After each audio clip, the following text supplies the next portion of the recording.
Welcome back to the channel, and let's uncover one of the greatest mysteries of the 20th century, winter of 1959.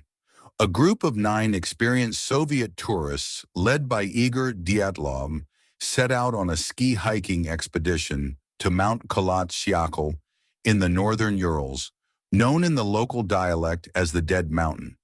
They were expected to return and send a telegram by February 12th, but none of them ever made contact. A massive search operation lasted for weeks until rescuers stumbled upon an abandoned tent on the mountain slope.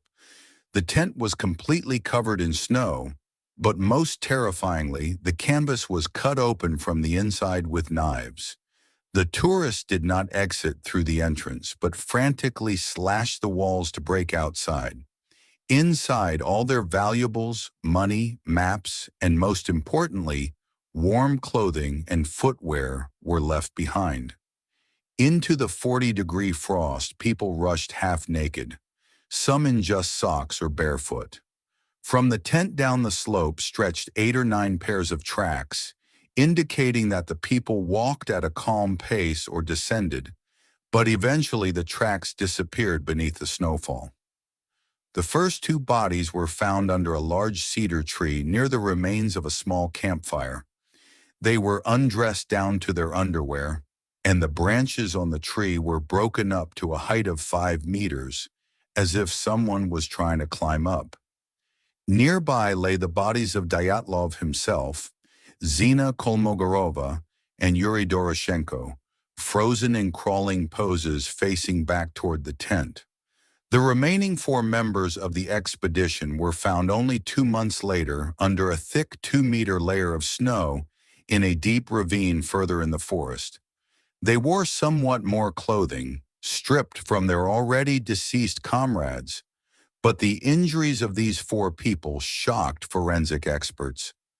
Nikolai Brinholtz and Semyon Zolotaryov had massive crushed ribs and chest cages, and Ludmila Dubinina completely lacked a tongue and the soft tissues of her face.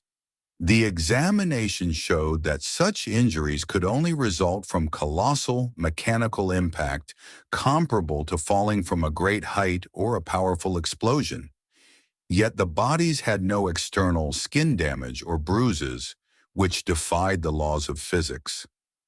During further examinations, the clothing of several victims turned out to be contaminated with radioactive elements, the levels of which exceeded the norm several times over. Local residents from Mansi settlements testified that at night they saw strange, brightly glowing spheres moving toward the mountain on the horizon. The investigation led by the prosecutor's office was conducted in an atmosphere of strict secrecy. The case materials were immediately classified, and relatives were forbidden to ask questions or even see the bodies before the funeral.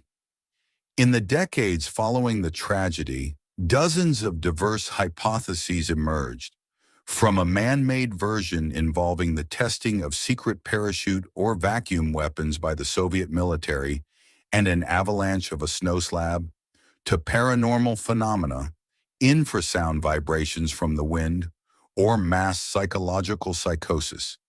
To this day, the mystery of the Dyatlov Pass remains one of the most enigmatic and unsolved tragedies in the history of historical investigations.